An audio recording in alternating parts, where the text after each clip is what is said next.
top stories, 10 students awarded Ross University scholarships. Trinidad and Tobago boys' home restructured after abuse allegations. And EU ready to slap more sanctions on Russia. Hello and welcome to the ZIZ Midday Newscast. Today's Tuesday, the 22nd of March, 2022. I'm Jason Davis. Nationally, the Ross University School of Veterinary Medicine is being commended for its commitment towards the advancement of the education of the nation's youth. During a ceremony at the university's campus on Friday, 10 students, 8 from St. Kitts and 2 from Nevis, were officially inducted into the Ross University School of Veterinary Medicine Scholarships Awards program that provides assistance towards the continuation of their education journey at the Clarence Fitzroy Bryant College and the Nevis Sixth Form College. This year's awardees were Kianja Pole, who received the Dean's Award, Kendrian Otley, a recipient of the Leadership Award, Precious Estridge, the Edge Award, Dwasani Woodley, the Glenville Henry Memorial Award, Shania Watley, the Yvonne Cotton Award, Alyssa Daniel, the Walter James Award, Arzandra Atherton, the Mova Simmons Award, Tatiana Leader, the Lynette Isaac Award, Alsanada Hanley received the Ermin Cotton Award, and Chenwa Simmons was awarded the Denise Fifield Award. The scholarship program, now in its 5th year, provides financial support up to 2 years of tuition, books, and other fees, a stipend towards uniform and transportation, and 6 weeks of paid internship at the Ross University. Senator the Honorable Wendy Phipps, who presented remarks on behalf of Prime Minister Dr. the Honorable Timothy Harris, said a total of 64 students have benefited from support over the 5 years of the scholarship program. This ceremony, therefore, provides strong testimony of the unwavering commitment of Ross University to the academic life of our country and to the ongoing investment in our educational sector. The scholarship program, by extension, also demonstrate the partnership role of Ross University with our government in helping to build the stronger, safer future for the people of St. Kitts and Nevis. The 10 successful recipients of this year's scholarship awards, who were selected from among a total of 180 applicants, were urged to be thankful for this opportunity and were also encouraged to do their best to maximize on this investment being made in the pursuit of their higher education. The students are pursuing studies in the fields of entrepreneurship, agricultural science, office administration management, environmental studies, law, accounting, teacher education, modern languages, and automotive engineering technology. The MSR media thriller Assailant, a movie filmed on Nevis, is set to be released globally on Redbox today, Tuesday, March 22. This is the second movie that MSR Media filmed on the island to be made available to viewers worldwide in as many months. In February, A Week in Paradise, a film by MSR Media's Felipe Martinez, hit international screens on major streaming platforms such as Apple TV.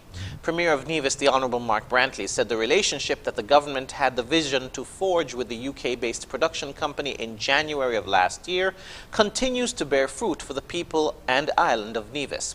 The film captures scenic views of some of Nevis's heritage sites and tourist spots, including the Sugar Mill ruins at New River Estate, Fort Charles, Saddle Hill, and Krishy Beach Club. St. Kitts is also featured with scenes shot at Friars Bay and Salt Plage. MSR Media began filming its 5th movie on location in Nevis on the 14th of March, entitled Them or Us. It's a horror film directed by Tom Patton. Leader of the Opposition, the Right Honourable Dr. Denzil Douglas, is this week celebrating 33 years as a parliamentarian in the St. Kitts and Nevis National Assembly.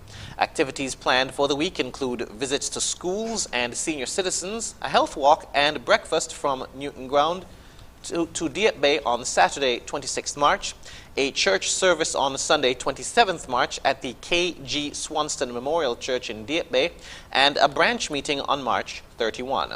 Dr. Douglas has served for 8 terms, including Prime Minister from July 4, 1995 to January 15, 2015.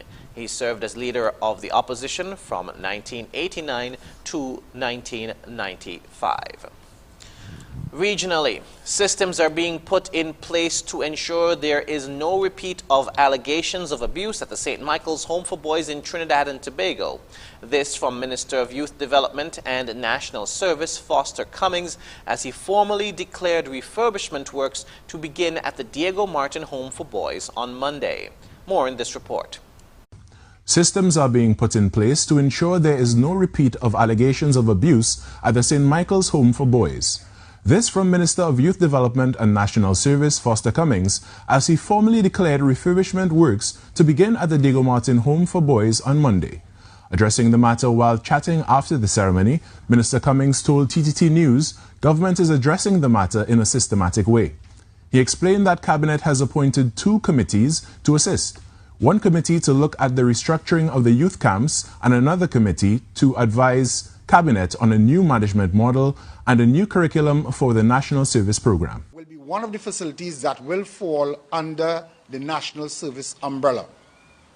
We know the role that this facility has played in the past. Unfortunately, the place went into some level of disrepair, and Cabinet, in consideration of the government's responsibility to treat with and to provide this service for chins, Cabinet agreed to remodel and get this facility in a workable and usable space. Restorative works at the St. Michael's School for Boys is expected to take 8 months before it reopens its doors and resumes activity. Minister Cummings added that the school will be able to accommodate 250 participants and the facility will also work closely with the Children's Authority. The Children's Authority works in conjunction with the Ministry of Youth Development. We have been in constant communication and contact, and that's one of our major stakeholders. So they will be involved in setting the policy and operational guidelines for this facility. The St. Lucian government says it is working on providing additional support in other areas to assist the Royal St. Lucia Police Force. This was the response given to a question on crime against visitors in the context of an incident in which 2 male visitors and 1 female visitor were robbed at gunpoint in Soufriere, with the woman being sexually assaulted. Here's more. Tourism Minister Dr. Ernest Hilaire says it's not just a matter of crime against visitors, it's crime on the whole. To this end, the government has recently increased the fleet for the police to help them with their duties. Dr. Hilaire was speaking against the backdrop of a recent incident in which 2 males and 1 female visitor were robbed at gunpoint in Soufriere and the female sexually assaulted. The budget, which will be the estimates and budget, will be presented over the next couple of weeks. The Prime Minister will make major announcements in terms of creating the safety valves and creating the social safety nets that will try to stem, any causative factors that exist within that space.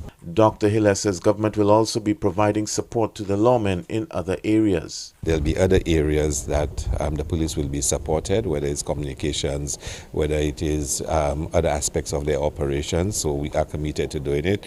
The police have been complaining about the facilities from which they operate, and this year we will start the Rosalie Police Station. We will be repairing the Vieux-Fort Police Station, the Southern Command, so the police can move back inside there. So we are doing those things to make the police at least empower them with the tools. The minister cited the need to address social issues which are contributing to the crime problem. For the DBS News World, I am Don Nicholas. Internationally, the European Union is ready to impose additional sanctions on Russia over the invasion of Ukraine, the bloc's foreign policy chief Joseph Borrell said on Monday. France 24 reports. It's been in the works for 2 years, but EU leaders say Russia's invasion of Ukraine was the wake-up call for a stronger approach. On Monday, the European Union approved a new security strategy, establishing a 5,000-strong rapid reaction force to be deployed in times of crisis. I think that the adoption of this document sends a strong signal of unity and resolve. It's not about creating a European army. The European armies will remain, each member state having its own military army. But We have to work together closer. EU ministers also approved a second round of €500 million of funding for aid and weapons to Ukraine. The 5,000 troop force, to be operational by 2025, would have land, air and maritime components and be able to be sent into hostile environments. The new defence strategy, known as the Strategic Compass, will replace existing EU battle groups that have existed since 2007, but never used. Work on the strategy began pre-pandemic, but the chaotic US and NATO withdrawal from Afghanistan and now Russia's offensive in Ukraine prompted the EU to toughen up. NATO has provided a strong base for European defence for years, but the bloc has been encouraged to boost its own security capacity to coordinate with NATO. The Pentagon confirmed Monday that Joe Biden and Defense Secretary Lloyd Austin will arrive in Europe this week for talks at NATO's headquarters in Brussels. And now for the weather. Current conditions are cloudy skies with a moderate breeze of 14 miles per hour from the east-northeast. The temperature is 27 degrees Celsius or 80 degrees Fahrenheit. Seas are moderate with waves of 4 to 6 feet. The weather forecast for St. Kitts and Nevis says today remnants of moisture associated with a low-level trough could trigger a few showers across the area, mainly in the morning hours. Meanwhile, today will be partly cloudy with a 40% or moderate chance of showers. Weather tonight will be partly cloudy with a 20% or slight chance of showers. Sunset today will be at 6:22 p.m., sunrise tomorrow at 6:12 a.m. And that brings us to the end of the ZIZ Midday Newscast. Join us this evening for these stories and more in detail. Thank you for tuning in. I'm Jason Davis.